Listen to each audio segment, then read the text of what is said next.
O nome do nosso partido é Missão, porque os valores e a visão já estão muito claros. A gente precisa que o Brasil seja em 30 anos um país sério, a ponto de sentar na mesa com China, Índia, Rússia e Estados Unidos. Ou seja, o Brasil tem tudo para ser uma das 5 maiores nações do mundo. A gente tem território, tem recursos naturais, tem população e tem economia. A gente só tomou decisões muito estúpidas que não permitiram que a gente sentasse nessa mesa. Se nós tomarmos certas, nós vamos sentar nessa mesa. É a única mesa que o Brasil tem que sentar. E a mesa das nações soberanas são aquelas nações que não obedecem o que é decidido pela ONU, nenhum desses outros 4 obedecem. Eles definem o que a ONU vai fazer, eles definem o que os outros países vão fazer. São justamente os países que têm capacidade de agência sobre o próprio território e são capazes de interferir globalmente. Essa é a visão que nós temos pro Brasil daqui a 30 anos. E aí, o que nós vamos fazer daqui para lá para entregar esse Brasil? Pois bem, abre-se uma janela incrível e, enfrentando os desafios que nós temos e colocando inteligência e a coragem acima de tudo, nós temos condição de executar isso.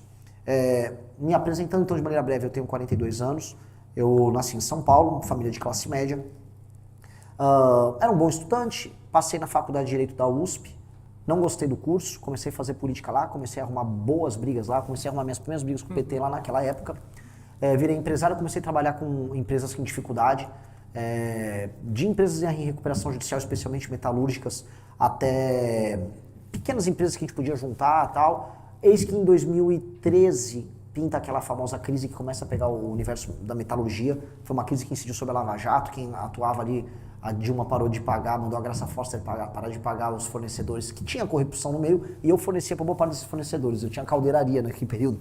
Quebrou todo mundo. E eu falei, tá uma quebradeira geral, as pessoas estão na rua, eu vou usar isso agora pra gente começar a alterar o país. E aí eu criei junto com esse cara aqui, que é paranaense, o Pedro e alguns amigos, o Movimento Brasil Livre, derrubamos o governo do PT e o resto é história. Então, eu prefiro fazer uma entrevista, uma abertura bem curta, apresentando em termos conceituais o que nós somos, e aí eu prefiro que vocês façam perguntas, a gente vai se conhecer muito melhor, vocês perguntando o que vocês quiserem. Aí eu deixo assim, uma deixa. Perguntem absolutamente o que vocês quiserem, não se sintam constrangidos, não há pergunta que ofenda, pode fazer pergunta difícil, não há problema, pelo contrário, se eu não tiver coragem de vir aqui falar o que eu realmente acho pra vocês, significa que eu sou um Zé Mané e eu não posso concorrer a nada. Então sintam-se à vontade, vai ser um prazer responder tudo. Eu já ouvi bastante você falando, né, e acho que você tem uma pauta muito focada também na segurança pública. Então, acho que é um dos grandes problemas que aqui em Maringá hoje a gente não vivencia tanto, que a gente tem uma segurança pública muito boa aqui em Maringá, mas a gente vê lugares como Rio de Janeiro e São Paulo que passam por uma dificuldade muito grande. Se você puder falar um pouquinho o que são as suas ideias voltadas para essa parte de segurança pública para nós, acho que é muito interessante. O grande problema do Brasil nessa área não é que a polícia não é eficaz ou que o Comando Vermelho ou o PCC são muito armados. Nenhum batalhão de polícia especializado, seja em São Paulo, seja no Rio, seja no Ceará que eu tive, tem medo do confronto dos caras, simplesmente porque eles não são tão poderosos assim e eles tampouco são organizados. Você segurar um fuzil grande para tirar uma foto não significa que você saiba usar e que você tenha tido treinamento. Ou seja, destruir o crime organizado no Brasil não é difícil. Difícil é você prender o cara e manter ele preso. Esse é o problema. Então nós temos que fazer profundas alterações na nossa legislação penal, ou seja, o nosso Código Penal ele tem que ser muito mais recheado de penas, ele tem que ser de fato um Código Penal, tem que punir.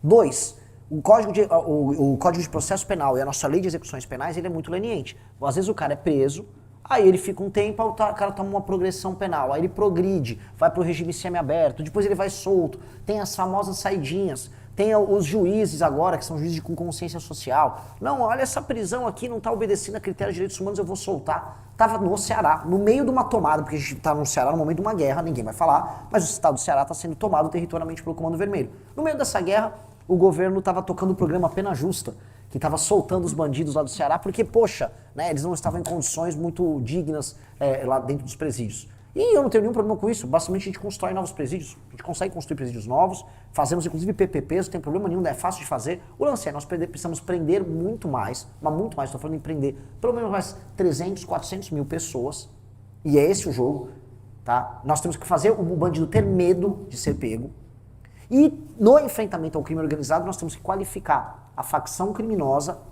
a um grupo terrorista, e aí aplicar o que nós chamamos, não sei se tem aqui estudantes de direito aqui, o famoso direito penal do inimigo. O professor Günther Jacobs na Alemanha, inclusive ele vai escrever um artigo para nossa revista Valete. Vai mandar um artigo pra gente, é o pai dessa tese. O direito penal do inimigo preconiza o seguinte, o grupo que enfrenta a autoridade do Estado cometendo crimes em série, negando a autoridade do Estado sobre si, ele, portanto, não tem que ter também os direitos que o Estado confere a uma pessoa. Se você teve uma batida de trânsito e aí saiu na porrada com o cara, beleza, você vai ter que ser punido eventualmente, mas você tem os seus direitos de defesa porque você é um cidadão correto. Uma pessoa que pertence a uma facção, por excelência, ela nega a existência do Estado Democrático de Direito. Portanto, ela não tem que ter os direitos. Portanto, o direito para ela tem que ser rápido e muito duro. E aí o enfrentamento dela tem que ser muito poderoso. Por quê? Porque nós precisamos destruir em pouco tempo o crime organizado e recuperar as áreas tomadas pelo tráfico. E nós vamos fazer isso instituindo o direito penal do inimigo e, no início, no dia 5 de janeiro de 2027, colocando o Brasil em estado de defesa para você fazer, num ano, a tomada dessas áreas, 23 milhões de brasileiros que hoje estão sob o comando do crime. Com base nisso, você começa a jogar para baixo os nossos números de homicídios, furto, roubo e assalto, você joga para baixo, roubo de carga, que é um problemaço. Rio de Janeiro, assim, o frete no Rio é muito caro por muitas razões, dentre elas o roubo de carga está precificado na conta ali. O Comando Vermelho adora um roubo de carga, acho que é o segundo crime favorito dos caras, tem faturamento. Então, feito esse tipo de medida, as pessoas vão começar a perceber que é possível viver na rua, você pode ter uma casa sem ter muro, você pode andar na rua sem esconder o celular, você não precisa botar isso filme no carro, ter carro blindado vai virar apenas uma coisa exótica, como é quando você fala para um americano que você tem um carro blindado e fala, por que isso é bobo? Não tem nenhum sentido, uma coisa ineficiente. Cercas nas casas, ou seja, toda a rotina que nós temos que é uma rotina de medo. As mulheres têm uma rotina no Brasil de medo. O crime, a violência sexual no Brasil faz parte da vida das mulheres. As mulheres têm que criar rotinas especiais de autoproteção. A gente não tem que viver assim. Viver não precisa ser assim. E tem países mais pobres que o Brasil não passam por isso. Então esse é o primeiro choque. E esse choque também, agora falando como estrategista político, quem resolver esse problema vai ter uma popularidade para lá de 80%. Aí com base nisso eu vou passar toda a agenda fiscal e de competitividade que a gente precisa.